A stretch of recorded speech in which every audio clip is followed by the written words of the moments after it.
Hey guys, tonight we delve into a journey that's as vibrant as it is daunting, waking in the heart of the Zulu kingdom. Imagine the air tinged with the scent of early morning dew, the horizon painted with hues of orange and pink as the sun slowly crawls up, casting an ethereal glow over the vast, rolling landscapes. Birds sing their lively songs, weaving the morning with the calls of the wild.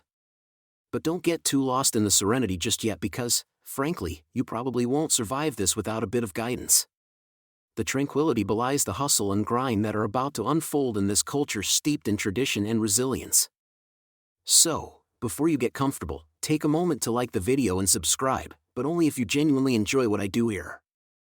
And let me know in the comments where you're tuning in from and what time it is for you. It's always fascinating to see who's joining us from around the world. Now, dim the lights, maybe turn on a fan for that soft background hum, and let's ease into tonight's journey together. The sun is barely above the horizon, streaking across the open skies and nudging you out of slumber. You find yourself among the traditional Zulu huts made of materials as connected to the earth as the people who built them. These huts, ingeniously crafted from locally sourced thatch and wooden poles, are not just homes but a testament to an ancient architectural wisdom demanding respect. As you step outside, the expansive landscapes seem endless, spreading out in contours of grasslands and shrubs which sway gently, as if to beckon you further into this vast kingdom. Life in the Zulu kingdom begins with a rhythm dictated by nature itself. The community slowly comes to life, awaking with the sun, as if they're one step ahead of the modern 9-to-5 grind. Don't expect a snooze button on this alarm clock. Here, the rooster's crow is your only wake-up call, and it's punctual to a fault. You can almost hear historians chuckling as they debate whether the morning rooster or the Zulu warrior gets the title of earliest riser. Maybe that's one clash we'll never settle. As you rub the sleep from your eyes, your senses start to awaken too.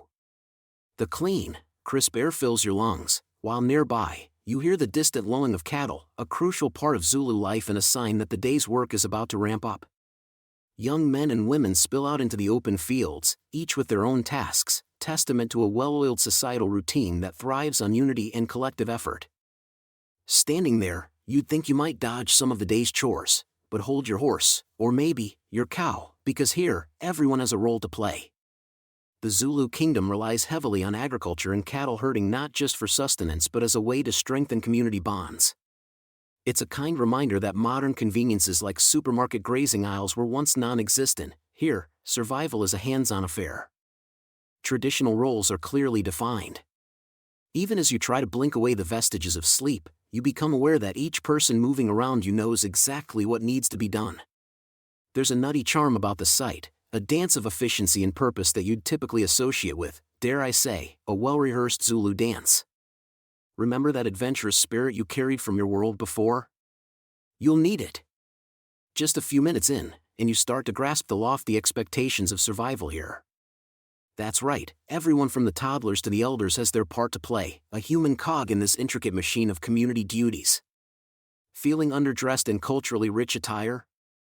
Don't worry, you'll get the hang of it eventually, though expect a learning curve sharper than your grandpa's pocket knife.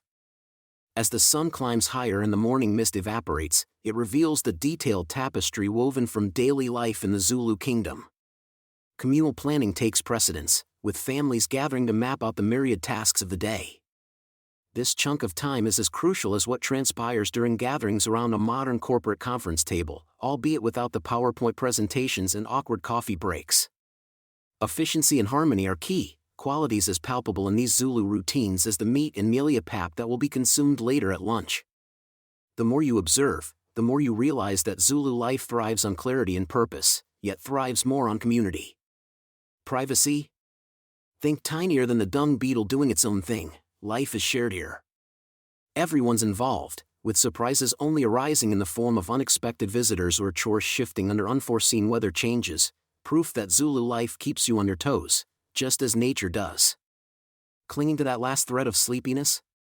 Good luck. The presence of this vibrant society jolts you to full awareness, challenging you to match its energy.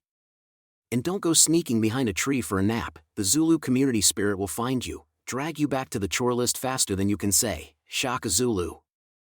The day unfurls ahead, promising more discoveries. Each task emphasizes learning through doing, imbued with respect for long-standing traditions and an unyielding connection to the land. You can almost hear the whispers of historians intrigued by just how much of this ancient way of life eludes concrete documentation. As the morning blends into the late AM, you're left contemplating not only the beauty but also the rigor of life in this less than sleepy kingdom. Shadowed by the spirit of warriors who stood on these very lands, there's a lingering sensation, a visceral link to a time where every moment demanded courage and kinship. And as you stand there, soaking in the Zulu sun and earthy scent, one thought hovers above all: could you survive a day woven into this ancient fabric of life? Well, let's just say, that comfy bed back home is starting to sound like paradise wrapped in a cloud. Want to find out whether you can conquer the Zulu day? Stay tuned for the next steps of this demanding yet captivating journey. You emerge bleary-eyed into the brisk morning air of the Zulu kingdom, the early light coaxing the world into color. Here, the sun is not just a clock but an unseen conductor, guiding the symphony of life within these expansive territories. As you rub the sleep from your eyes and try to shake off the last of your dreams, you realize that your to-do list includes one minor thing: learning the Zulu way. No pressure, right? To thrive in this ancient warrior society, you're about to dive headfirst into the rigorous training that defines Zulu life. It's not exactly the kind of training you endure in your comfortable air-conditioned gym back home, unless your gym also involves dodging a stray spear or two before breakfast. Here, training is a testament to both physical endurance and mental precision. As a new dawn breaks, you watch as a group of warriors in training gather. They seem to have missed the memo about oversleeping being an international pastime. You've heard that the Zulu warriors have a fearsome reputation, their discipline legendary. You can't help but try imagining yourself amongst them, your unplucked eyebrows furrowing in concentration as you struggle to get a grip on their way of life. Historians agree that the Zulu were a force to be reckoned with, but they still argue whether it was sheer numbers or Shaka Zulu's military innovations that truly made them unstoppable. In any case, let's just say that avoiding this training isn't an option unless you prefer the role of Zulu historian over that of Zulu hero. Fortunately, the training starts off on what might generously be called an easy note. You begin with basic spear skills, though remembering which end not to grab proves more challenging than you'd expected. Your instructor, taking pity on your frantic fumbling, puts your spear aside and introduces you to the intricacies of the buffalo horns formation. It's a method used by the Zulu on the battlefield to encircle and overwhelm their enemies, quite a bit more complex than getting your headphones untangled. Here, each warrior is a piece of a larger puzzle, a living embodiment of strategy and unity. Learning to move as one with your fellow trainees, you're reminded of the days when syncing dance moves was the ultimate test of your patience. As the day goes on, your lessons extend beyond mere physical prowess. Your mentors weave sprinkles of wisdom about Zulu society, emphasizing the balance between courage and respect. You're introduced to the idea of Ubuntu, a concept explaining that one's humanity is tied to the humanity of others. It's a philosophy that's as integral to the Zulu way as Shaka's short, cutting equal a spear, yes, that spear you're still attempting to hold correctly. Quirky tidbit time: the Ikawa noise, after which it is named, amusingly mimics the sound it makes when it being pulled from yet another unfortunate target. Definitely not your average namesake inspiration, but the Zulu were nothing if not practical. The training isn't all sweat and strategy, however. They make sure to keep things interesting with challenge after challenge designed to test every facet of your existence. Speed, stamina, balance, all are molded and refined, transforming you day after day into a warrior ready to face the harsh realities of life. While you partake reluctantly in a barefoot race over jagged terrain, you wonder where exactly you would fall in line with Shaka's elite warriors. Spoiler, definitely not at the front. But beyond the physicality, this training is also about cultivating a spirit in tune with the environment. The Zulus' attunement to their surroundings is no lightweight affair, it's woven into their daily life, which somehow merges symbiotically with the landscape. As you practice exercises on the dry plains, dusty and mesmerizing in their austerity, you reflect on how being a warrior here is as much about being a guardian of this land as it is about defending it. Historians debate how this deep relationship with their environment influenced the adaptability and tactics of the Zulu army, filling academia with lengthy discussions and wild hand gestures. By the time you're able to catch a breath, and perhaps a less than gourmet bush breakfast, your new family of fellow trainees have already struck up an easy camaraderie. There's a quirky camaraderie in sharing slips, stumbles, and moments of triumph together, almost as if this ramshackle lot of disparate individuals were beginning to form the broader community at the heart of Zulu life. It dawns on you, you aren't just learning to fight, you're learning to become part of something much larger. Here's a book into that first morning observation. You might think you're learning combat tips, but really, you're delving into a whole philosophy. The very essence of how the Zulu harness their unity, turning potential foes into friends on their side. You've come to appreciate that the secret of Zulu might wasn't just about power or military muscle but about a knack for bringing people together, honing their collective skills, and harnessing the synergy thereof. After a long day filled with all Zulu training 101 could throw at you, one thing's for sure, your comfy couch at home with its lumpy throw pillows never seemed so inviting. Still, there's a satisfaction you feel as you watch the sun dip below the horizon. You've survived your first day in the daunting school of life known as the Zulu Kingdom's warrior training, with most of your limbs intact and a newfound respect for the incredible resilience of this tribe. Your eyelids grow heavy as the day's exertions catch up with you, but a sense of accomplishment lingers, holding echoes of laughter, shouts, and the ever-present thrum of unity in your heart. A gentle reminder that while you might not last another day, you've certainly made this one count. The sun is barely a whisper on the horizon, casting a golden hue over the vast, open plains of the Zulu Kingdom. You find yourself surrounded by a buzzing life that rises with the sun. Before you can even fully shake off the remnants of sleep, the day's demanding tasks await, reminding you why you'd collapse from exhaustion by midday if you were an ancient Zulu. Ah, the joys of a morning in the Zulu Kingdom. Here, the cattle are the heartbeats of daily life, ensuring that communities thrive and families are fed. Your first task is to check the herd, those majestic creatures that are both economic bastions and symbols of wealth. As you're handed a stick that feels oddly similar to a misplaced walking cane in the absence of your morning coffee, you know it's expected you'll mimic the practiced ease of the seasoned Zulu herders. Despite your reservations about going face-to-face with the horned giants, remember that these creatures are as vital as they are a bit smelly. The Zulu economy was never built on mere crops and casual farming. Instead, herding cattle has been central to life, culture, and status. A man's wealth was often measured by his cattle, not unlike collecting rare trading cards today but with more mowing and less plastic. Herding is hardly a leisurely stroll through pastures, there's a precise art to steering your bovine companions across the grassy expanse.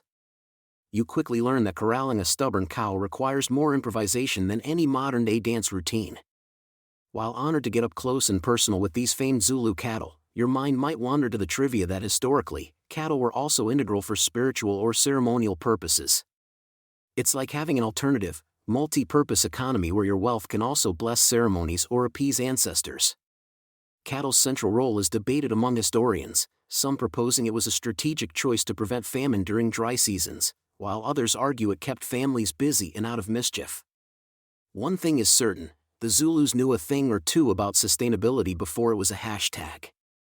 Now, off your boots and onto fabled grounds, for farming is next on the agenda. You stroll into the fields, where rows of sweet sorghum greet your gaze. Zulu women and men move fluently across the terrain, turning their labor into a dance. The growing of crops like sorghum and millet not only provided sustenance but held cultural significance. Sorghum, in particular, is revered in a societal staple, featuring prominently at celebrations, not unlike how only grandma's special recipe makes it to your family's Thanksgiving table. As you gingerly poke at the earth, trying not to disturb its zen, consider this quirky tidbit: certain plant-based concoctions doubled up as both food and medicine.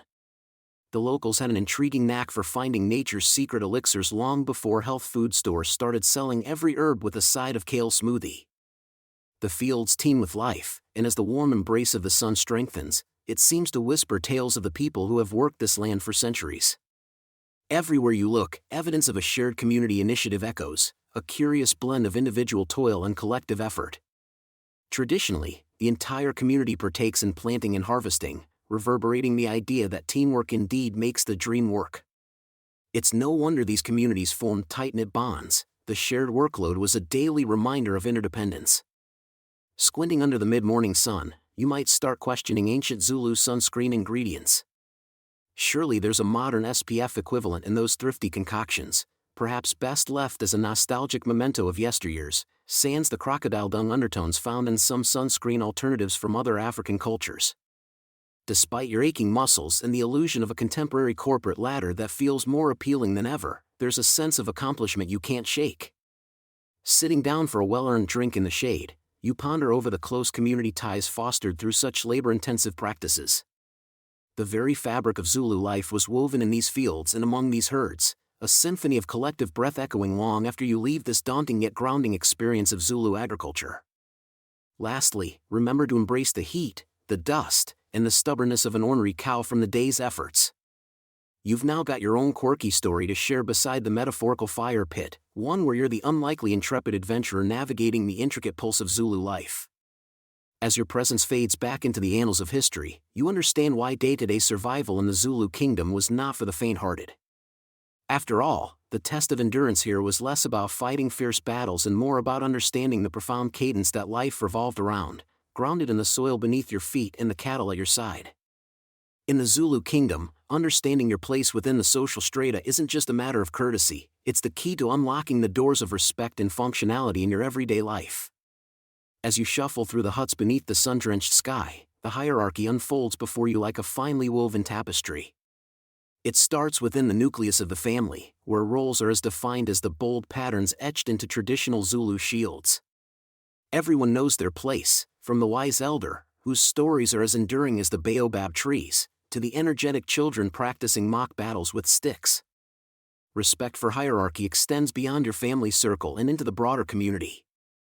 Here, elders are historically revered, their decisions holding weight as if delivered on stone tablets. This isn't your casual suburban HOA meeting, these folks wield wisdom as their gavel. And despite the serenity of the landscape, you'll find that this hierarchy is what maintains order and unity, ensuring that the gears of the Zulu society keep turning without a hitch. You might find it amusing that the legendary King Shaka not only enforced a strict military structure but also made social roles integral to his grand vision for a unified Zulu nation.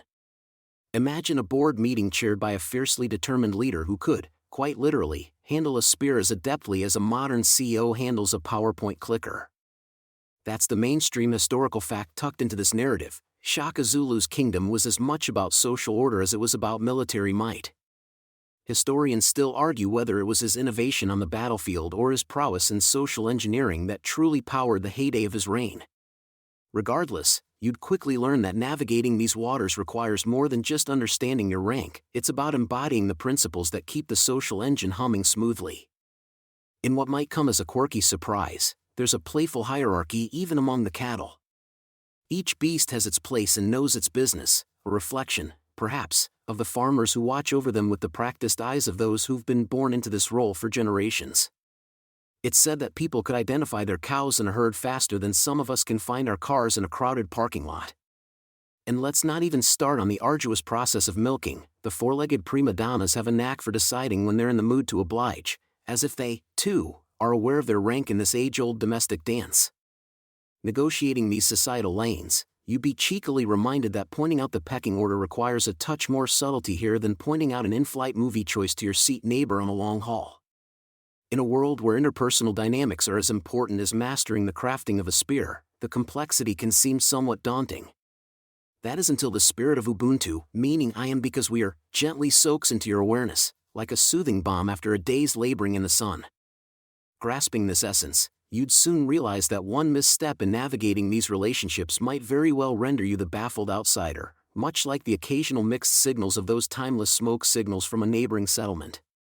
Although today, telling smoke isn't part of your characteristic survival toolkit, learning to decipher the subtleties of communication and community standing is paramount.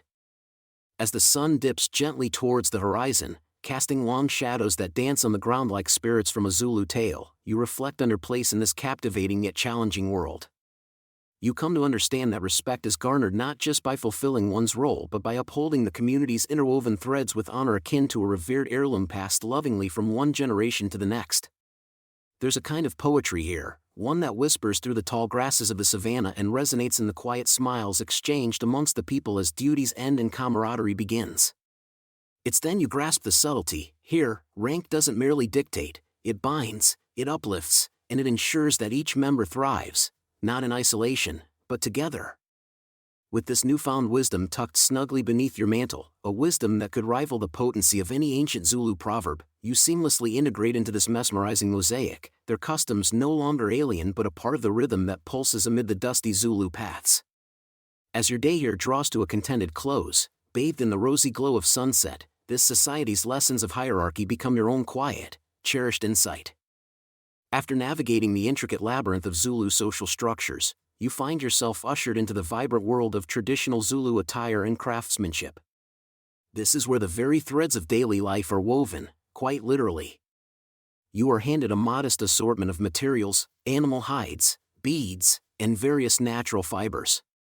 The elders around you stress the importance of precise cuts and the correct placement of colors, as each choice carries weight and meaning in this society.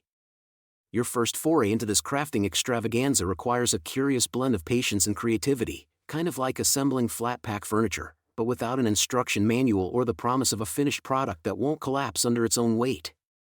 As you settle into this mildly daunting task, you learn that traditional Zulu attire is a rich tapestry of cultural expression. The layered skirts for women, known as isidwaba, are made from softened cowhide and dyed in striking earth tones. Men, meanwhile, don cloaks of animal skin, showcasing their hunting prowess. Although, as you cut into the leather, you might momentarily ponder if your sartorial skills rival your hunting ones, a bloodless coup de garment, if you will. Historians still argue whether the intricate beadwork that often adorns these garments originated solely as decoration or served more as a coded language, weaving narratives of lineage and social status into colorful grids. On one hand, the lush green beads could speak of abundant pastures and prosperous cattle rearing. On the other, a more pragmatic view suggests that the beads acted as a social media of sorts, providing a visual status update to the village. Imagine wearing your LinkedIn profile around your neck, endorsed for herding and spearfighting by the local community. As you dive deeper into the craftsmanship, you'll inevitably encounter the quirky fact that Zulu beadwork was sometimes used in communication, especially in matters of the heart. A cleverly crafted beaded necklace could instantly whisper the sweet nothings of a far-off Romeo to his Zulu Juliet without a single syllable uttered. One might find it fascinating today that a string of beads could bring together hearts, or potentially complicate relationships like forgotten love letters found in an old drawer. After all, love may transcend time and language, but losing a bead because you didn't tie the knot properly transcends that right into comedy. The meticulous attention required for these crafts mirrors the precision needed in daily tasks, demanding an almost meditative focus, perfect for those longing for a break from the chaos of modern life. Adjust your perspective, and the rhythmic threading of beads becomes akin to a relaxing day at the spa, only with a tad more elbow grease involved. As the daylight gradually dims, shadows playing tricks on your weary eyes, the surrounding artisans' chatter shifts the atmosphere from intense concentration to a cozy camaraderie.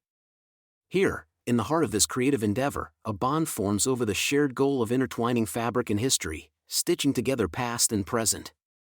It might also amuse you to know that, despite this seemingly placid environment, even here rivalry sneaks in, albeit charmingly disguised. Young artisans might engage in friendly competition, eager to outshine their peers by adding additional flair to their creations, bead patterns subtly mimicking rival family sigils or motifs boasting intentional intricacies. It's a timeless duel of design and dexterity, where the sharpest weapon is indeed the imagination. And while you carefully thread those beads of cobalt and crimson, ponder this: how do you balance tradition with innovation? Do you respectfully replicate the time-honored patterns passed down through generations, or do you dare to stitch new tales, threading modernity into ancient frames? The wooden tools of yesteryears in your hands and the primal skinned canvas summon reflections on continuity versus change, a debate that resounds far beyond this makeshift atelier. When you finally step back, assessing your handmade contributions, the realization dawns that fashion here is not merely about covering the body, it's an intricate dance of identity, authenticity, and spirit.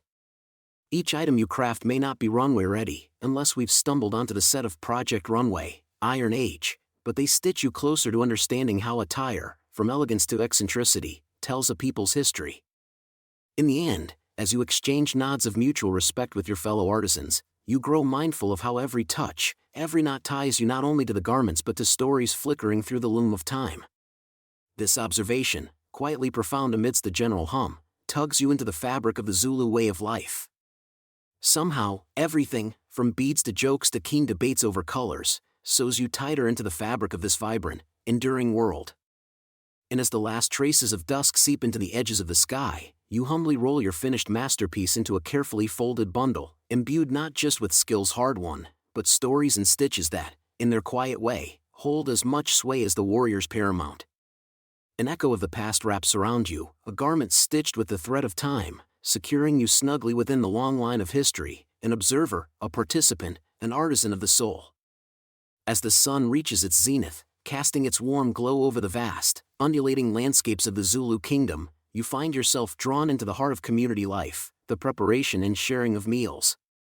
Here, in this vibrant epicenter of social activity, you will discover that in the Zulu world, meals are more than sustenance, they are a robust tapestry weaving together family, tradition, and gratitude.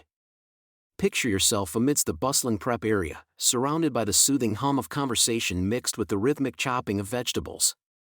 The aroma of freshly harvested produce mingles with the earthy scent of the hearth, creating an olfactory symphony that promises a feast later.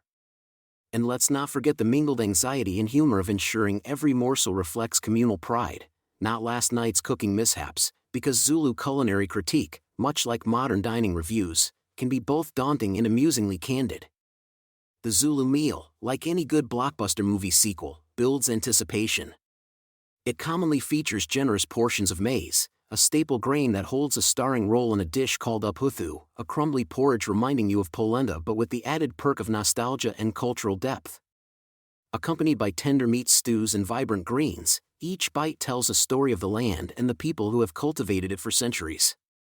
But this isn't merely about the culinary thrill, it's also an initiation into the complex dance of social bonds. Meals are communal, underscoring the Zulu philosophy that a person is a person through other people. As elbows brush and laughter echoes, you navigate the crisscross of intergenerational wisdom passed through stories told over simmering pots and glowing embers. Historians still argue whether communal eating solidified alliances or if it was simply a convenient arrangement for efficient cooking and cleaning. Regardless, it remains a cornerstone of social architecture. Among the quirks you'll observe is how each family member has their place, literally and figuratively. Seating is assigned with the dexterity of a Broadway choreographer, reflecting familial hierarchies and respect. Elders occupy places of honor, ensuring their wisdom and stories bind younger generations into the sprawling family saga. Sit in the wrong spot, and you'll quickly learn about intricate traditions, perhaps even finding yourself assigned to extra chores as penance. Think of it as Zulu musical chairs with mildly elevated stakes. A mainstream historical fact that's hard to escape in this setting is the reverence for elders at meals, a tradition that transcends time and borders. As you break bread, or more aptly, tear off pieces of steaming uphuthu, you can sense the thick tapestry of cultural values unfurling before you, values found in cultures worldwide yet with a distinct Zulu flair. It's this flair that keeps the conversation lively and the room alive with gentle banter and shared stories. Amidst this communal choreography, individuality has its moment, especially when it comes to preparing signature dishes. Watch closely, and you might spot someone retrieving a special blend of spices from a family stash, guarded more zealously than secret royal recipes.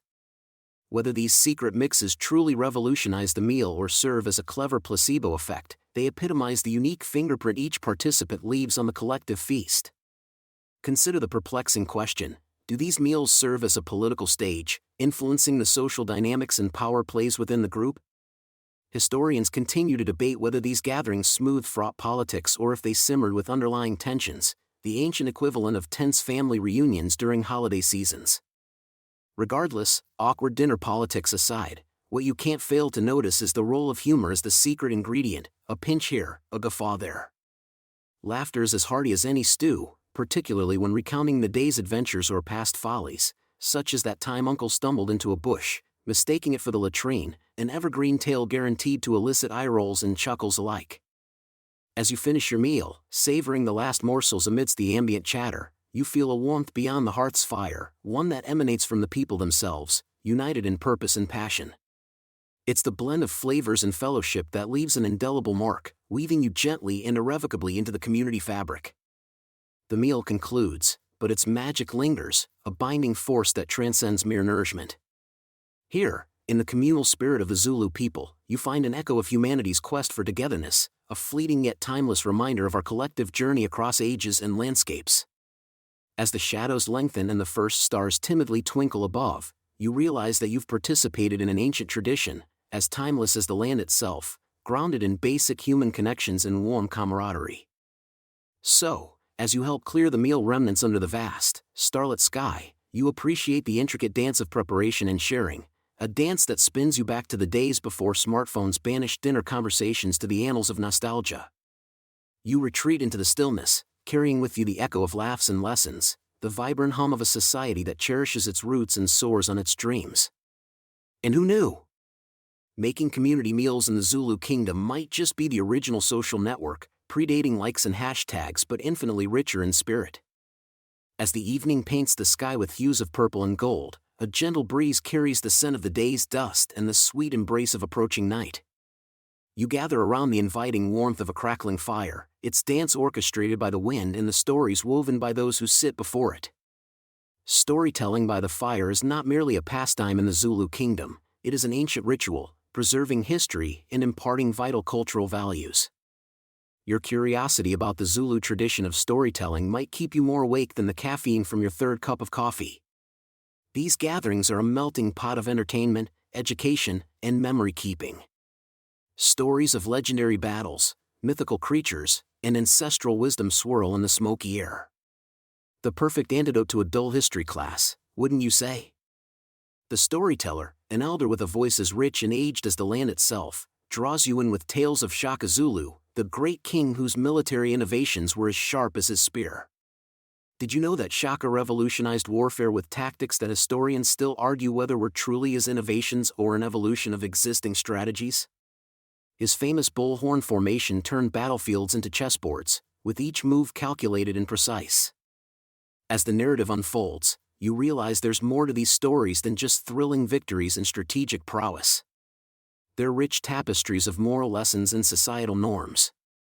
One story, perhaps, talks of Unumkubalwane, the Zulu goddess of rain, nature, and fertility.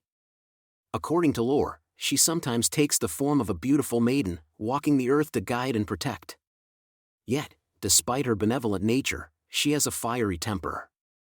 It's the sort of tale designed to keep both children and grown warriors on their toes, reminding everyone of the delicate balance between human life and nature, like ancient ecological mindfulness training. The warmth of the fire wraps around you as the storyteller's words paint pictures in the dark. An owl hoots from its perch, perhaps adding its commentary on the heroics being recounted. You chuckle inwardly, imagining the bird thinking, "Oh, sure, but did Shaka ever fend off a pesky squirrel invasion?" Amidst the stories of valor and gods, you also hear quirky tales that don't make it to the grand narratives, but nevertheless leave their mark. There are stories about the Sangoma, the traditional healer, who, according to legend, once accidentally brewed a batch of beer so potent that it communicated with the ancestors. Makes you wonder if that's where the concept of strong spirits originated. The elderly keeper of tales nods knowingly at such anecdotes, their eyes twinkling in the firelight. Their stories serve as guides for the community, subtly influencing thought and action, ensuring that traditions endure. Some historians, however, question whether the role of such storytelling emerged purely organically or was a deliberate tool for community cohesion and governance. As you ponder this, the night deepens, and the constellation above twinkles like a celestial audience approving the performance. The atmosphere is ripe for personal reflection, accompanied by maternal nature's subtle symphony, the soft rustle of leaves, the crack and pop of the fire, and the distant croak of a frog probably involved in its own storytelling endeavor. You notice an elder passing around snuff, a powdered tobacco that when sniffed, clears the mind and opens the senses, reinforcing the communal sense of presence, a far cry from scrolling social media under the glow of a smartphone screen. This act of sharing is as important as the stories themselves. It ties the community in invisible threads of togetherness and shared identity. Dozing off as the last story is told, you're roused by the kindly prodding of a neighboring storyteller. The crackle of the fading fire mirrors the gentle disintegration of the day's collected narratives, each ember a tiny fragment of the tales told. As you stretch under the starlit cloak of night, you wonder how many evenings you can spend within the magnetic embrace of storytelling, where history, culture, and entertainment intertwine seamlessly. There is something pure, something deeply connective about the process. Some debate if modern stories, framed in podcasts, films, or audiobooks, will have the same lasting impact as these fireside tales. Regardless, the universal thirst for stories suggests a timeless human need for narrative, whether whispered under a starry African sky or narrated in the sterile, yet intimate, confines of a recording studio. As the fire's glow dims, the night advances, urging both fire and listener to rest. The stories, left behind to wander the minds of their audience, continue to flicker in the collective consciousness of the Zulu people. Each listener carries a spark of these tales, illuminating their understanding and connection to a world that feels vast and yet delightfully close-knit, a place where you wouldn't last a day without encountering another soul with a story to share. Wrapped in the cozy balm of colorful tales, the rhythmic symphony of crickets lulls you to sleep, cradled by the night's gentle embrace. Dreams would, no doubt, echo with snippets of tonight's narratives, a testament to the power of stories that weave us into a fabric of timeless human experience. There's something wonderfully calming about stepping out of your daily routine and slipping into the slower, more mindful rhythm of life within the Zulu kingdom. This is not just about breathing in the fresh African air, it's about engaging with the deeply ingrained rituals of everyday Zulu life that bind the community together and infuse every action with purpose and meaning. Imagine starting your day by acknowledging the ancestors. The day doesn't really begin until you've shown due respect to those who came before you. In the Zulu kingdom, life unfolds with a steady and deliberate pace, a cadence as soothing as the distant hum of a bee. No, your morning routine does not include checking your smartphone for any pending notifications or emails. Instead, you might find yourself participating in a simple act like the lighting of incense, a vivid reminder that there's no rush here. We're on Zulu time now. The rituals you participate in are far from arbitrary, they're steeped in history. Consider the act of brewing traditional beer, or unkambothi. It's not just about crafting a beverage, it's about preserving a cultural tradition that strengthens communal ties. As you stir the millet, you might feel a connection to countless generations of Zulu people who have lovingly performed this ritual long before you set foot in the kingdom. With some gentle sarcasm, you wonder how this ancient alcoholic concoction would fare at a modern craft beer festival. Perhaps humans haven't changed all that much. People have always found ways to celebrate life's fleeting moments with a bit of fermented grain. Historians still argue whether such brews were actually potent, or just mildly intoxicating, allowing for greater social interaction rather than absolute inebriation. Either way, it's a craft that weaves social threads among people, fostering cohesion and cooperation.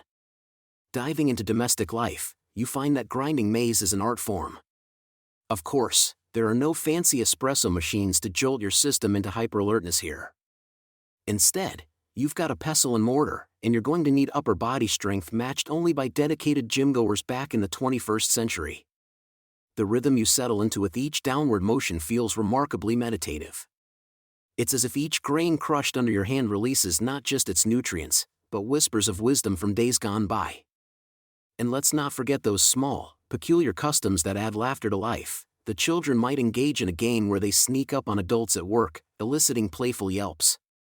It's heartwarming to see these little moments in action, as they reflect the lighter side of a society that knows how to balance earnestness with mirth. No doubt, in another time, this playful spirit remains unchanged across cultures and epochs, suggesting we all harbor a universal flair for unexpected laughter. Among the more solemn and captivating rituals is the use of symbols and totems. Particularly intriguing is how the Zulu view animals as spiritual guides. The belief that animals can influence human destiny is something that has echoed across different cultures and continents. Take the cow, which is not just a source of milk and leather, but also a sacred representative of wealth and status. It stands stoically, embodying the heartbeat of the community's wealth and well-being.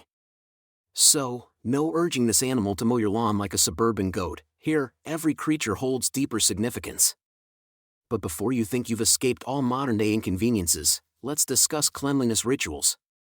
Zulu people have long honored the ritualistic significance of bathing, using specific herbs to cleanse the body both physically and spiritually. We've traded in loofahs and body wash for medically transformative calf muzzle leaves. These rejuvenating ceremonies embody an age-old attempt not only to keep one's body immaculate, but to symbolize a fresh start, a metaphorical shedding of past negativity or hardship. Here, cleanliness isn't simply next to godliness, it's a downright sacred affair. Undoubtedly, one of the more whimsical practices lies in the art of reading bones. Depending on your perspective, it's either eccentric folklore or the most insightful form of future-telling ever invented. A divining bone toss involves ancestral guidance and a hefty dose of intuition. As they clatter onto the ground, the bones supposedly tell stories of events yet to unfold.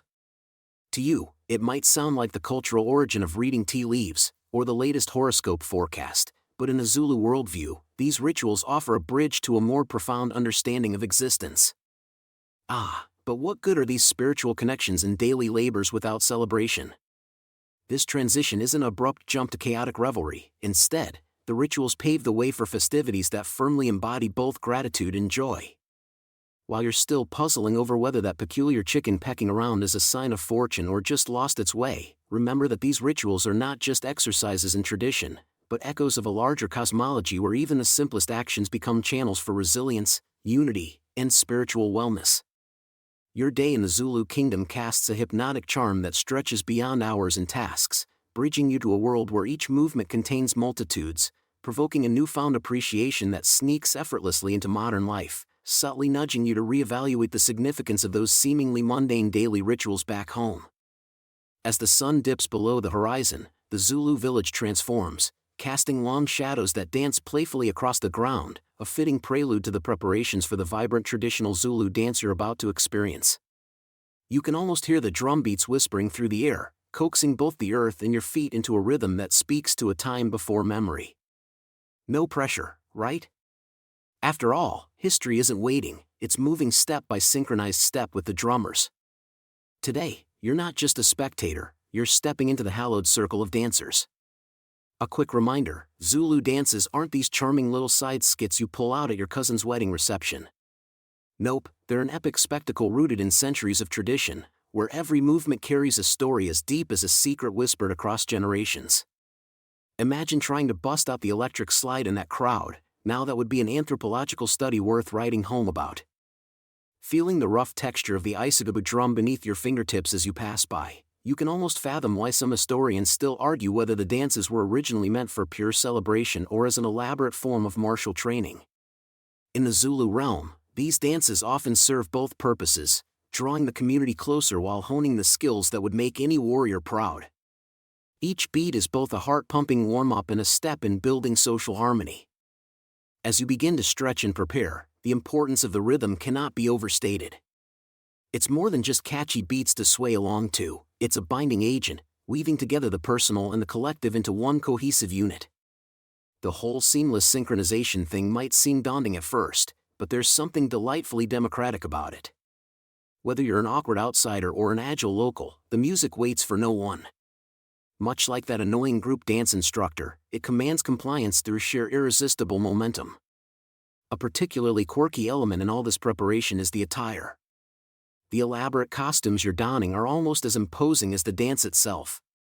Constructed from animal skins and vibrant beads, each piece is crafted to honor specific spiritual animals or societal roles. Did you know that in some ceremonies, headdresses include feathers from birds believed to carry messages from ancestors? Yes, that feather might just be reminding you to call your mother, even though you can't remember when you last sent her an SMS. You're beginning to understand that this isn't merely about personal flair. Traditional Zulu dances tell community narratives and embody spiritual dialogues expressed in the powerful storytelling of synchronized leaps and shuffles. Yet, it's not all earnest cultural enlightenment. Somewhere in the crowd, there's probably someone who's been practicing their dance-offs like it's their ticket to winning applause at the next big tribal council. As the thrumming of drums swells to fill the air in your senses, you take your place among the dancers. Maybe you'll blend in, become a part of this great moving tapestry where legs and arms seamlessly appear to move as one, or maybe you'll find yourself slightly offbeat, like a zebra in a striped jumper.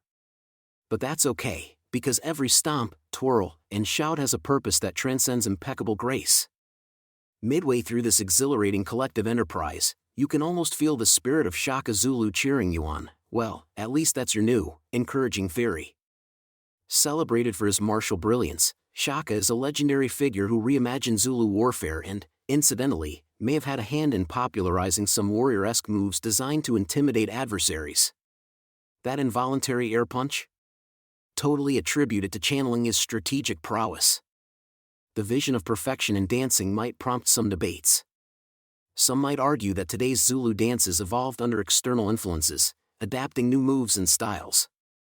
The debate dances on, just like everyone else in the ring, but you realize the intriguing mishmash of origins is less about conflict and more about cultural evolution. Back in focus, you notice an elder leading a series of intricate spins, an essential nod to the spirits and celebratory acknowledgement that connects the past to the present. Despite your initial worries, you find yourself surprisingly in line with the beat. Perhaps practice does make perfect, or maybe you've just finally found your rhythm. Modern-day ethnologists studying the Zulu dances often note that they're not just physical feats, but spiritual rites, with each thrust and stomp serving as an offering to long-standing traditions. As your feet begin to tire and the drumming gradually mellows like a great wave settling back into the ocean, a gentle laughter tinges the night.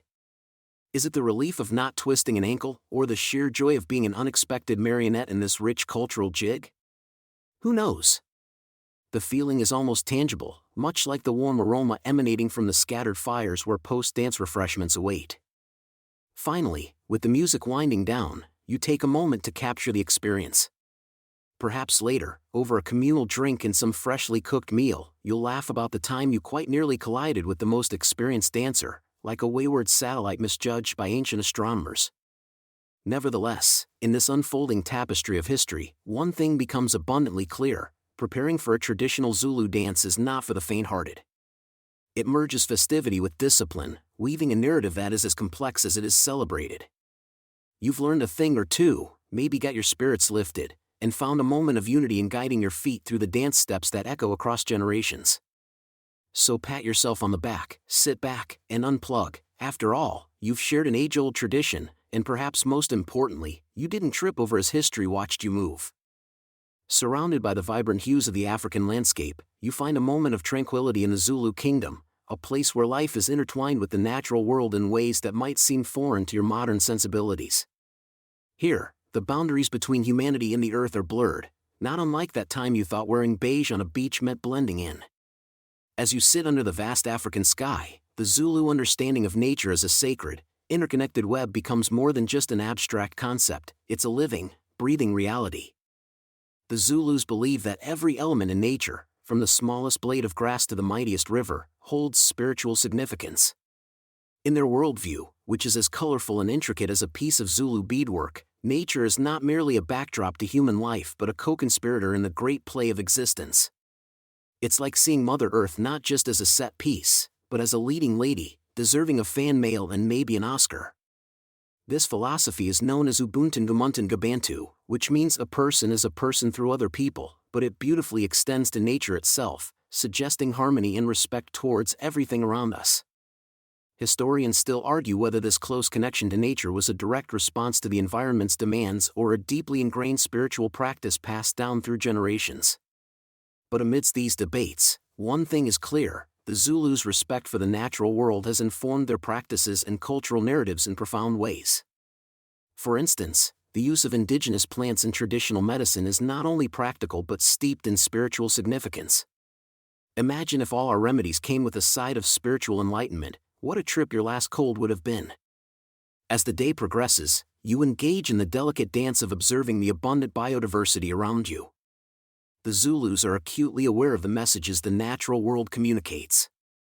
The migration of birds might signal the change of seasons, while the flowering of certain plants could mark the time for important rituals. Think of it as nature's own Instagram feed, full of cryptic posts that only those truly in the know can decipher. Adding to this tapestry of life, Zulu folklore often speaks of the trickster figure, Unkalunkalu, who created the world and intertwined the fates of humans with nature. In tales told by the firelight, children learn not only about their history but about the responsibility they bear to maintain the balance in the natural order. It's a bit like learning not to double-dip your chips at parties, small actions for the greater harmony. One peculiar tidbit that adds to the wonder of Zulu spirituality is their reverence for the Nguni cattle, considered a status symbol and often referred to as God's gift to the Zulus. These animals are not just mere livestock but embodiments of wealth and spiritual symbols. According to tradition, these cattle can also connect the living with their ancestors. Who wouldn't feel a bit mystical knowing that Bessie the cow might be channeling a great-great-grandmother? As you ponder these connections, a realization dawns upon you. This deep-seated respect for the environment could be considered an unwritten environmental manifesto, teaching lessons on sustainability long before the term became a buzzword. The Zulu people's lifestyle incorporates methods of ensuring that resources are not overexploited, maintaining what modernity now calls ecological balance.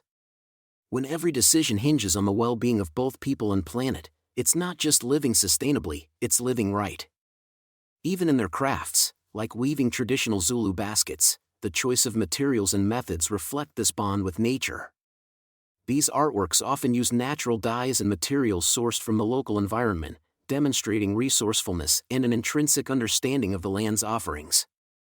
It's like skipping a trip to the overseas warehouse and finding everything you need in your backyard, only with a lot more style and a lot less cardboard waste. Reflecting on all this, you can't help but feel a slight tinge of guilt juxtaposed with admiration. The Zulus, with what resources they have, managed to create a sustainable, spiritually connected life that seems both foreign and enviable in our modern tech-saturated world. Their way of life is a gentle reminder of what's lost when people stray too far from their roots. Let's just say, forgetting your roots is like forgetting your Wi-Fi password, inconvenient and frustrating. The stories of the Zulus' relationship with nature continue to resonate with you, like a gentle earworm you can't shake off, reminding you of the profound lesson that humans are not separate from nature but a part of its great expanse. It's a relationship that invites awe, nurtures respect, and imbues everyday life with a sense of wonder that shouldn't just be reserved for vacations or the Nikon advertisement of the month. In recalling this, it's almost poetic how their understanding of life aligns with the philosophy that everything is connected, suggesting a timeless wisdom that the modern world is only beginning to reappreciate. Whether it's through the wisdom of elders transposed into stories or the pragmatic integration of spirituality into daily tasks, the Zulus teach us to look beyond the superficial and nurture the bonds that tie us to earth and sky. So as the African sun begins its descent, painting the skies with hues that would make a modern artist weep, you too find yourself in deep reflection, resonating with this ancient philosophy. Soon, you will partake in a storytelling circle where, under the same vast sky, you'll contribute your tales of discovery, bridging a small yet significant gap between two worlds. Here, nestled in the embrace of nature, the Zulu approach offers lessons not just on survival, but on living well, sustainably, harmoniously, and deeply connected to the web of life. And with that, dear time-traveling spirit, maybe there is something timeless for us all to learn. As the day's tasks seamlessly roll into each other, you find yourself at the heart of a bustling Zulu community, where constructing a homestead requires a symphony of coordinated effort and by extension, arm muscles you didn't know you had. Welcome to the lyrical chaos of building a Zulu homestead, where there's no corner cutting, just the pure, unfiltered joy of good old sweat and teamwork. Glancing around, you notice how every member of the community, from the elders to the sprightly children, plays a role in this intricate dance of construction, each contribution as important as the last. Your first taste of the homestead building process begins with gathering the materials. Thick, strong branches are cut and hauled with great effort, each one a reminder of how homeowners of yore didn't have the convenience of weekend trips to the local hardware store. When it comes to binding these poles, you find yourself plaiting long grass into sturdy ropes, the aroma of earth and fresh vegetation weaving its way lazily into your senses. There's something remarkably grounding about working with nature's bounty, each blade of grass a testament to an ecosystem designed to support life. It's the ultimate IKEA assembly challenge, minus the cryptic diagrams and oddly named parts. Then comes the meticulous task of shaping the main structure from a patchwork of poles. Standing side by side with seasoned builders, you watch how, with well-practiced swiftness, they thrust each pole into the earth.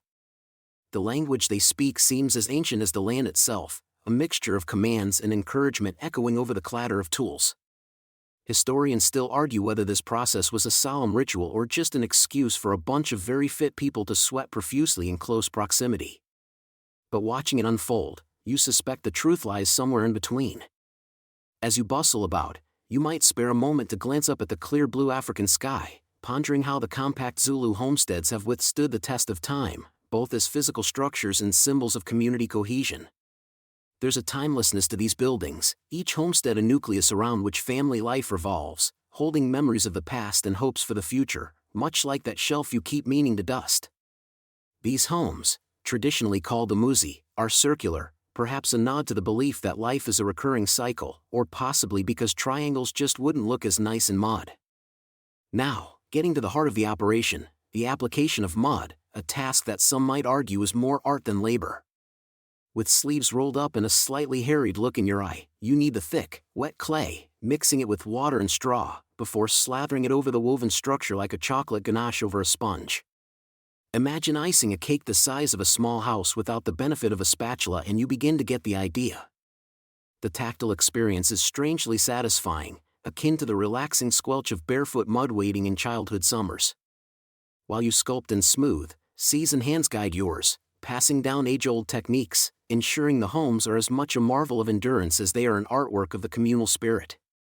Quirky historical tidbit: these structures, with their natural insulation properties, manage to deflect heat during the day yet retain warmth in the chilly nights, something modern architecture struggles with unless it's cleverly disguised in glass and steel. Swaying back to community efforts, you're reminded how building a homestead is a shared journey, a team sport where success hinges not just on skill but on shared ambition. If only assembling office furniture could be as socially enriching, imagine the team-building exercises. At its heart, though, this process fosters more than just strong walls. It builds strong bonds, reinforcing the interconnectedness of Zulu society. What might seem like a simple construction project holding wooden sticks and layers of earth molds into a three-dimensional tapestry of tangible culture. Amidst the laughter and interspersed grunts of effort, you suspect that the camaraderie you're building alongside your new abode stands as mighty and enduring as the structures you rise. Besides, who wouldn't bond over communal mudslinging? In the moments when light chat wanes, you'll often find anecdotes of forebears woven into the lulls, the repetition calming, almost melodic. The stories serve double duty as both a thrilling historical fact-finding mission and a gentle reminder not to make the same mistakes twice, especially when it involves forgetting a significant structural beam. Of course, one cannot mention the homestead's ethereal charm without nodding to the layering of spiritual significance. Each element carefully aligns with traditional beliefs, encouraging harmony between inhabitants and the land. Debates ensue as to how much spiritual guidance surpasses mere architectural technique, a balance historians often scrutinize. Harmony, it seems, is not just achieved in time with nature but also tuned to supernatural chords, creating an acoustically sound haven. Running your fingers over the dried clay of completed walls, newly appreciating their ancient resilience, you notice how every texture tells a part of its story. Within them lies the sweat of your labor and of those who taught you, and yes, maybe a leaf or two that will make you smile weeks later as you remember. As the construction process draws to a close under the golden beam of a setting sun, each homestead stands as a testament, a literal and metaphorical foundation for the community. In the piece that follows, over cool drinks and soft chatter, you understand that building a homestead in the Zulu manner is not just about shelter. It encapsulates an identity, harmonizing with the past and flowing into the future. A humble reminder that when faced with a seemingly impossible task, much like double shifting through Netflix's expansive library, there's always a way to rise to the occasion, though it helps if that way includes a touch of traditional know-how and a dash of social glue. As you find yourself embedded in the Zulu kingdom, you've had a whirlwind of experiences, from the sunlit rise over expansive landscapes to the gravity of communal bonds at meal times. Now, the learning curve steepens as you immerse yourself in the strategies that elevated Zulu warriors to legendary status, notably under the leadership of the great King Shaka.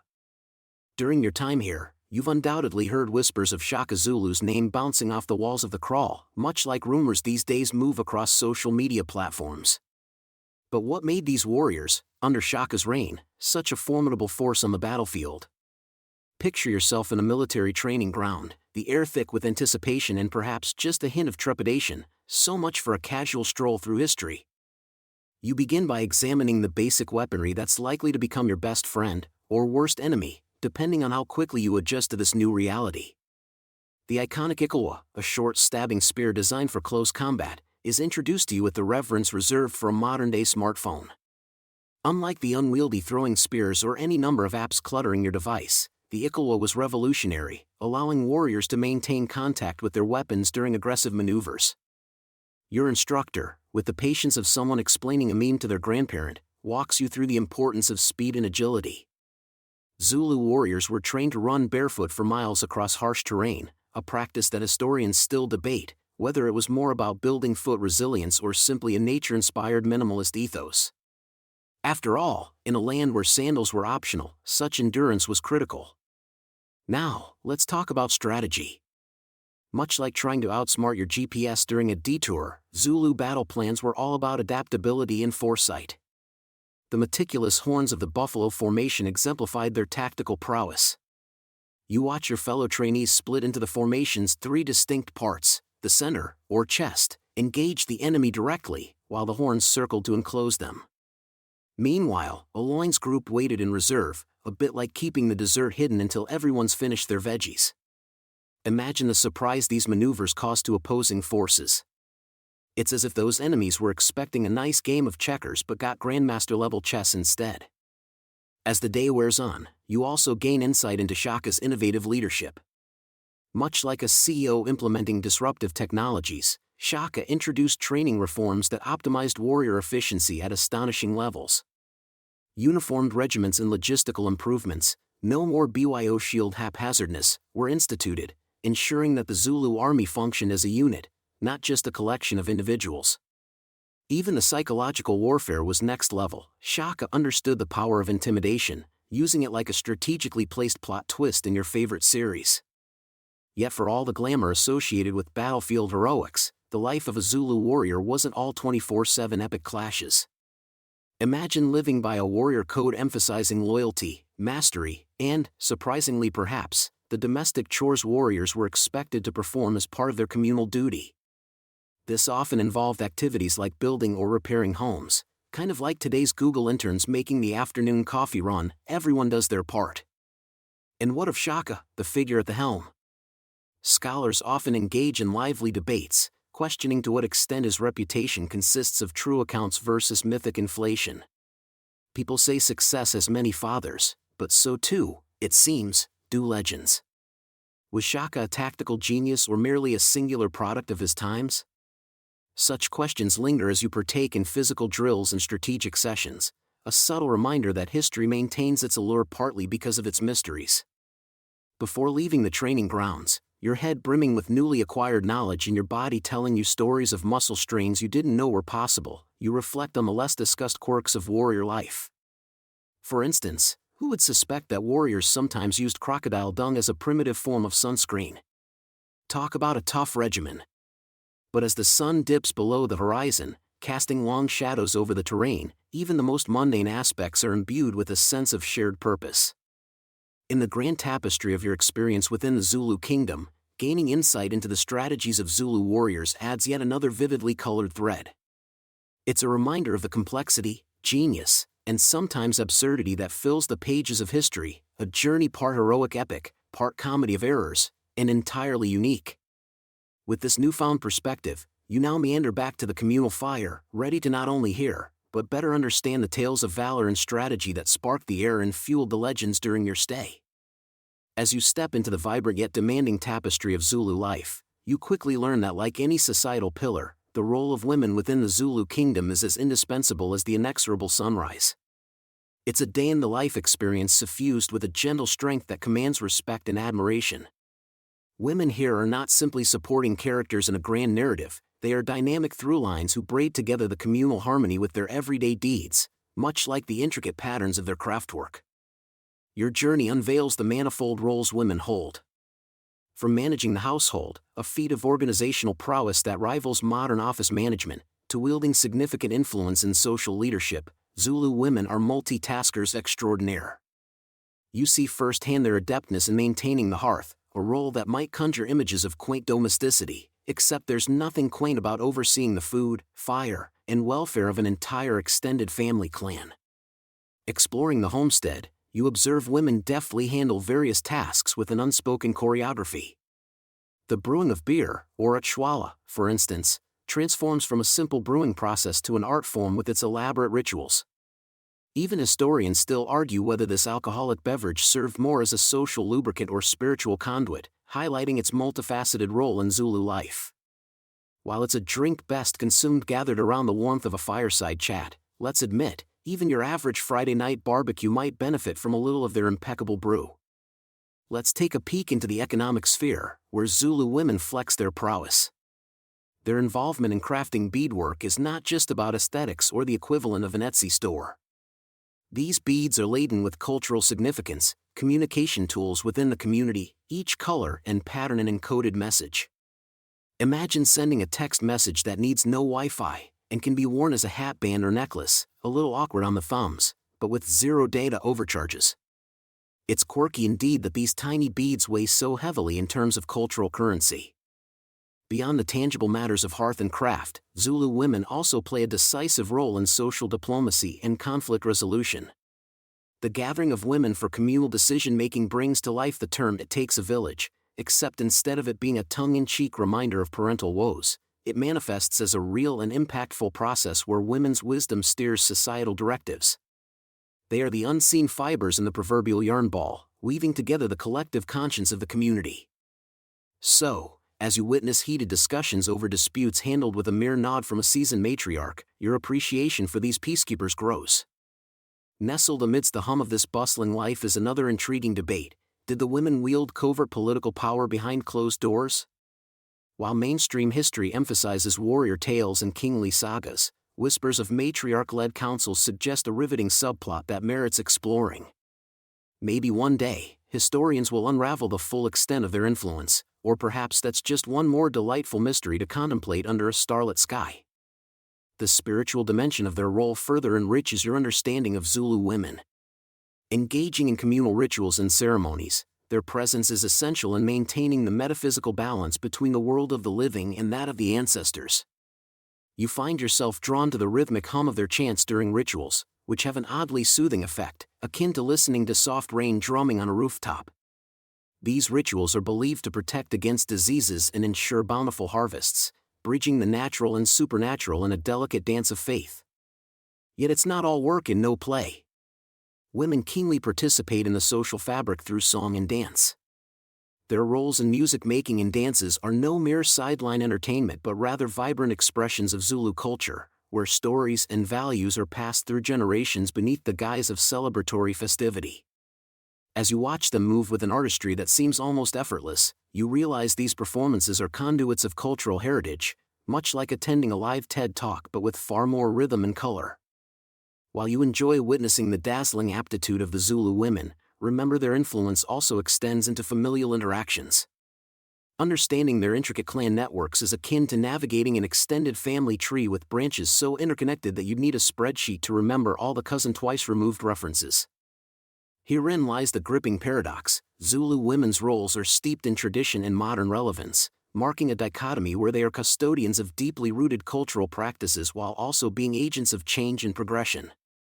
They'll lead ceremonial practices or negotiate bride prices while simultaneously influencing communal economic strategies, constantly evolving to meet the needs of their society. So, as you reflect on these formidable figures, you recognize their historical and ongoing contributions don't just sustain the Zulu social order, they define it. Next time you're sorting your laundry while sipping coffee, consider the extraordinary organizational skills of these women who've mastered multitasking long before it became a bullet point for job resumes. By day's end, your immersion in Zulu life reveals a tapestry where women are the warp and weft. They exemplify resilience and continuity, marking each day with a blend of devotion, creativity, and patient diplomacy. Their pivotal yet often underexplored roles reverberate with the timeless allure of an unwritten epic, a silent echo that calls to be heard amidst the rustle of the savanna grasslands. As you meander back to your homestead, the kaleidoscope of roles you have observed gives you a newfound appreciation of the awe-inspiring rhythm that Zulu women dance to daily, a rhythm as ancient yet as dynamic as the land itself.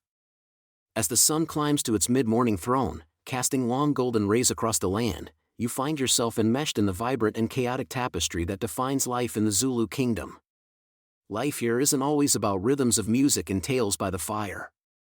Sometimes, you must navigate the thick underbrush of challenges and conflicts that arise, whether from rival clans, neighboring societies, or even within the kingdom itself. At the heart of these challenges lies the delicate art of diplomacy, a skill every bit as critical as spearing a wild beast for dinner or perfecting the synchronization of a traditional dance. Yes, while the Zulu might be known for their war prowess, cue the historian's favorite pivot to Shaka Zulu's legendary strategies. they are equally adept at the ballet of negotiation. Because, as it turns out, sometimes, an expertly balanced diplomatic maneuver can diffuse tension more effectively than 1,000 spears. Imagine, if you will, the scene in the Kral's central gathering area. There's an intense debate unfolding over a cross-clan land dispute. The air is thick with anticipation and a pinch of spices from the meal preparation. You can almost taste it. Here, the Zulu leaders showcase their skills in negotiation, a preference often downplayed but worth its weight in beadwork. Speaking of which, did you know that beadwork among the Zulu wasn't just decorative? It sometimes conveyed messages, possibly a proto-text message of sorts, pre-emoji, pre-smartphone, obviously. The Zulu's aptitude for dialogue becomes apparent. It's all about the balance between respecting ancestral traditions and adapting to the swirling changes brought by the winds of new encounters with external forces. And oh, those external forces certainly do keep life interesting. Enter the British, not always invited to the party, but their presence requires tending to with precision akin to a botanist gently nurturing a rare and stubborn plant. Well, maybe not quite a plant you'd invite home for dinner, but you get the drift. Historians still argue whether the Zulus' brushes with European imperial interests were an inevitable clash of civilization versus expansionism or simply two formidable characters unironically crossing paths at the wrong parallel on the map. But back in your Zulu day, filtering the motives of these peculiar European visitors demands particular attention. They arrived with their own confusing customs, peculiar textiles, and a verbose lexicon that was as dense as the African flora. One could only imagine the eye rolls during failed attempts to explain the Industrial Revolution's marvels without falling into fits of apoplectic laughter. Yet, challenges are not solely of foreign origin. The Zulu kingdom is also no stranger to internal stirrings and occasional dissension. You might catch whispers among the younger warriors, murmuring dissatisfaction about expectations or that rumored greater freedom enjoyed by youthful hearts beyond the tribal boundaries. Ah, the age-old quest for one's identity, entirely relatable, yes? How many sitcoms, novels, or coming-of-age films tackle this very theme? Clearly, it's a timeless tale. In these moments, you witness how illustrious leaders rise to the occasion, managing grievances like seasoned chess players anticipating each move before their opponent's hand even grazes the pawn. Through subtle counsel akin to an orchestrated symphony of reason, mixed with a dash of persuasive charm, Zulu leaders craft solutions as if weaving another colorful garment to drape upon their society. Let's not forget the quarrels closer to home, possibly as dramatic as who got the last portion of last night's meal or who carved the finest walking stick. Even here, diplomacy doesn't take a back seat. Moderation prevails, the ancients often say, and daily life's conflicts lay testament to this anecdotal wisdom. Quirks, you find, are not in short supply. Did you know that occasionally, the disputes were settled with a spur-of-the-moment foot race? Picture the image, disputes resolved with kinetic energy and muddy feet, rather than with clenched fists. Perhaps modern boardrooms could take a leaf from this book, though I'm hesitant to imagine CEOs jogging through Manhattan skyscrapers as a conflict resolution strategy. But the challenge lies in these complicated weaving patterns of daily life, in the art of capturing the essence and navigating the Zulu world. And you, ever the learner, contemplate how you'd fare if plunged into the heart of such endeavors. Would those rock-paper-scissors battles of your childhood prepare you for the intricacies of Zulu diplomacy?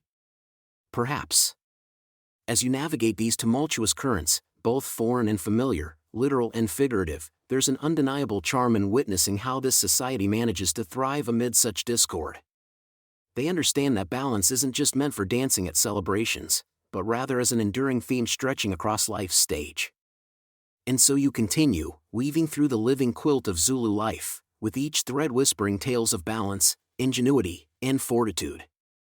Whether through intimate family feuds, grand territorial negotiations, or the simple act of sharing a communal meal, the Zulu spirit demonstrates remarkable resilience. Even when tensions boil like the midday sun, resolutions emerge, leaving you with an appreciation of how life's trials are a dance, each step measured, played to a rhythm older than time, ancient as the hills stretching across this storied land. A historical lesson for the ages, delicate and uncompromising, just like that solar eclipse study that once postulated the anomaly might be caused by angry gods interrupting the sun's routine, until it wasn't. As this day's chapter draws near its end, the spectrum of challenges illustrates the relentless, indefatigable rhythm of Zulu society, one you might just manage to appreciate, if not entirely master. As the day in the Zulu kingdom draws to a close, you find yourself engulfed in a warm, golden glow. The sun dips low, painting the sky with hues of amber and violet, a gentle reminder that even in this vibrant kingdom, stillness has its place. You've spent the day fully immersed in the life of a Zulu warrior, tackling each aspect of their culture with a mix of anticipation and awe. Now, nature's grand finale invites you to slow down, just like the great rivers that carve their way through the lush landscape. And let's face it, after a day of fending off imaginary enemies and mastering synchrony and dance, you've earned a bit of tranquility. Walking through your homestead, you notice the faint rustle of thatched roofs bending to the breeze. The sense of community you've experienced comes into sharp focus, the chatter of voices, the sound of distant drum beats, all blending into an intricate tapestry of life that somehow manages to echo in calm. The gatherings you attended during the day gave you insight into this unity, each person playing a significant role in this tightly woven community fabric. Historians still argue whether this sense of collective identity was the secret to the Zulu kingdom's historical resilience, or if perhaps it was just an oshkosh of genuinely caring neighbors. As you stroll past the cattle enclosures, you're reminded of those ardent few ready to debate that it was indeed livestock, not camaraderie, that drove this burgeoning society to its zenith. While some might argue about which came first, the community or the cows, you simply marvel at how the Zulu have managed to weave their very lives around these bovine behemoths. The air is spiced with the earthy aroma of freshly tilled soil as you wander, almost aimlessly, soaking in each sound and smell. With twilight stealing across the sky, everyone seems to sink to the slower rhythm. Even the once bustling youth, warriors in training, who earlier darted across open spaces in ritual combat practice, now sit in groups. Their animated stories are carried on the wind, serving as a living archive to anyone willing to listen. It's not surprising that the Zulu people would ascribe such importance to this time of day. It seems like everything meaningful happens against the backdrop of an African sunset, like a reel of common scenes that fade into a pleasantly forgotten kaleidoscope of colors and feelings. Nearby, you can see the outline of your temporary Zulu family settling into their end-of-day routines. The women, whose roles sustain the social and structural makeup of Zulu existence, move with fluid grace as they conclude their daily chores. Their strength and wisdom can be felt deeply, an integral part of what makes this society tick so efficiently. Some scholars are on the fence about whether it was the women's adept management that was the underlying mechanism of Zulu society or if it was more a mutual respect factor. But observing them weave their magic, you're inclined to opt for the former. As mealtime gently approaches, you notice that familiar warmth emanating from the communal hearths. The air fills with the comforting fragrances of herbs and stews bubbling softly in clay pots, an invitation to cast off the day's exhaustion. It's a soothing reminder that while the grind of life here may be tough, it is softened by firelight, laughter, and the simplicity of shared nourishment. Remember earlier today when you bravely faced the conundrum of mashing sorghum? Well, now that's paying dividends as that very creation lands artfully on your plate, smelling of promise and a small dose of success. The sun finally slides below the horizon as if it's been drawn by some unseen Zulu hand. Shadows lengthen, creating the sense that the world itself is stretching out after a long day. Nature's song crescendos with a chorus of crickets and frogs offering their nightly lullaby, in contrast to the gentle crackle and pop of evening fires which cocoon the homestead in warmth. There's a powerful, almost magical interconnectedness in the atmosphere, a surreal feeling like you're part of an unending line of ancestors who have watched this same sun dip below African horizons for centuries before you. The transformation from vibrancy to serenity seems fitting, a gradual hush falling over the land, blanketing eventful days within its nighttime embrace. You recline slightly, allowing the earth's texture to cradle you, gazing up at the emerging stars that pepper the sky, a nightscape unpolluted and radiant. It's often said that time here runs differently, a sentiment you find incredibly apparent. There's a soothing absence of hurry, leaving only that subtle heartbeat of nature reminding you that life inherently will find its way. The gradual descent into night nudges you towards introspection. You're left with ponderings of how this day might reflect the larger narratives of history, those intricate tapestries threaded by the bravery and will of those who came before. Reaching a calm repose, you find solace in history's repetitive, melodic nature, the awareness that you've recently embraced, a vibrant chorus echoing softly through time. As sleep beckons, you find yourself lulled by history's gentle cadence, a soothing lullaby of an ancient past whispering its secrets upon the night breeze. With the closing stillness of the day's end all about you, let the notion of the peaceful Zulu sunset fade, gently eclipsed by the promise of rest. The darkness wraps itself delicately around your senses, nudging you towards repose. Each breath eases out a whisper of relaxed tranquility, inviting a sense of profound calm. The vivid hues of the twilight sky gently soften into a deepened night shade, nature's soft velvet curtain offering closure. All that remains is the gentle rhythm of your own heartbeat, calmly beating in time with the rhythmic pulse of this land, serenading you into a landscape where dreams intertwine. Feel the weight of today's journey lift. As your mind quiets into the gentle hush of night's embrace, let the quiet symphony of life lull you into serene slumber. Until you, once again, drift so softly into the unknown.